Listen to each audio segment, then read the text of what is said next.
Flirting. It's more than just a playful exchange. It's a deeply rooted psychological process. At its core, attraction is a delicate balance of familiarity and novelty, a constant negotiation between feeling safe and feeling excited. This is where the powerful tools of humor and teasing come into play. If attraction were a formula, it would look something like this. Sexual tension, approximately comfort plus challenge. Mastering this formula, knowing when to offer a warm invitation and when to provide a playful pushback, is the secret to creating truly compelling sexual chemistry.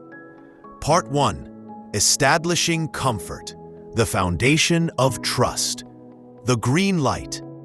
Before you can challenge someone, you must first establish comfort. Comfort is the psychological foundation that allows vulnerability and trust to emerge.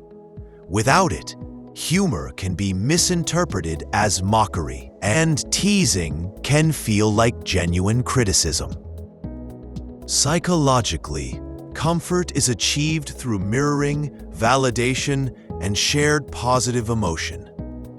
Humor is your primary vehicle for this.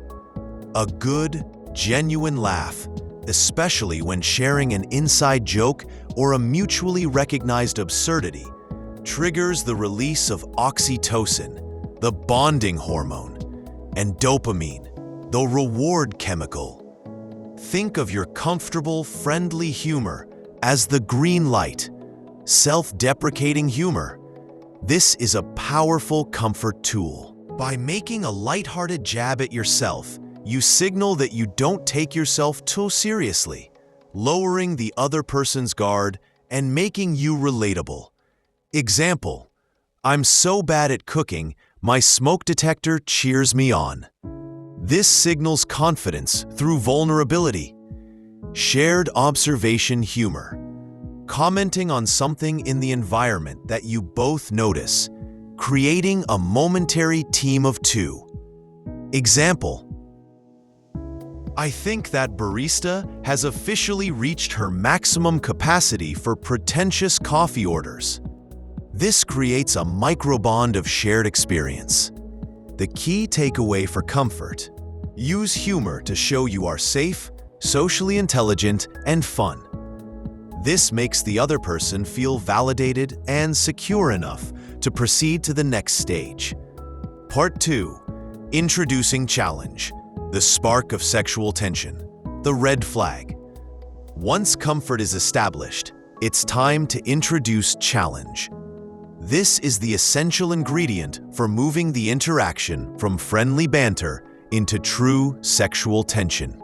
The challenge phase is where you demonstrate high value and trigger the thrill of the chase.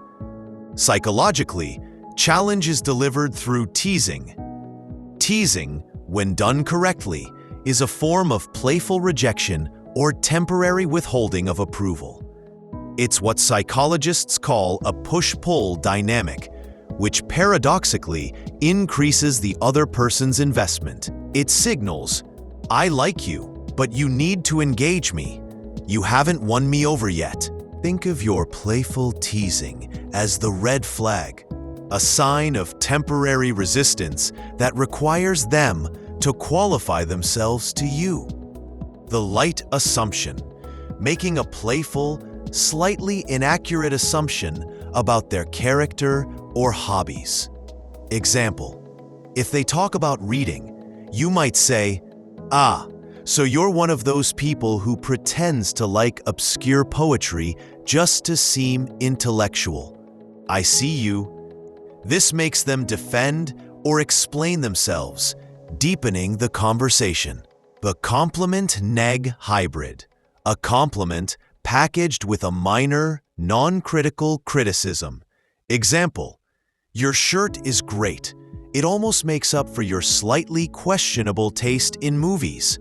The compliment establishes the comfort, and the neg establishes the challenge, forcing a playful comeback. What shall we do? The crucial distinction. Teasing should never target immutable characteristics, insecurities, or core values.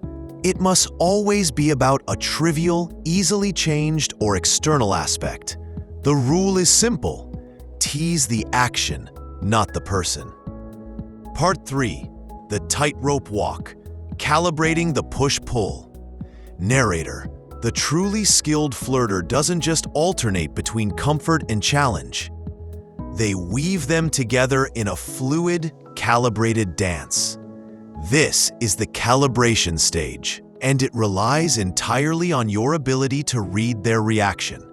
You are essentially modulating their emotional state to keep them slightly off balance, but still invested. 1. The overcorrection. If you deliver a tease, a challenge, and they seem genuinely hurt, confused, or withdraw, you must immediately overcorrect with strong comfort. This is where you double down on genuine praise or a warm smile to bring them back. The moment the challenge is perceived as mean-spirited, the sexual tension is destroyed. 2. The escalation to de-escalation. If they respond to a challenge with their own playful comeback, you know the tension is building successfully. You can then gently escalate the tease or transition back to a comforting topic to reward their engagement. This dynamic creates what psychologists call cognitive dissonance. They are receiving mixed signals, warmth and resistance, which forces their brain to dedicate more attention and emotional energy to resolving the ambiguity. They start thinking about you more, trying to decode your intentions. That increased mental investment is the feeling we label as sexual tension. Conclusion. The goal of playful intent. Ultimately, the psychology of using humor and teasing and flirting boils down to communicating playful intent, a specific blend of interest mixed with non-neediness. The humor establishes that you are a positive, confident person they want to be around. Comfort. The teasing establishes that you are a discerning, high-value person who won't be easily won. Challenge. By keeping them comfortably challenged and challenged with comfort, you maintain a continuous, exciting tension. It's an invitation to a game where the prize is intimacy and the language is wit. So, the next time you find yourself flirting, remember the formula. Comfort plus challenge equals chemistry. Now, go play. See you soon.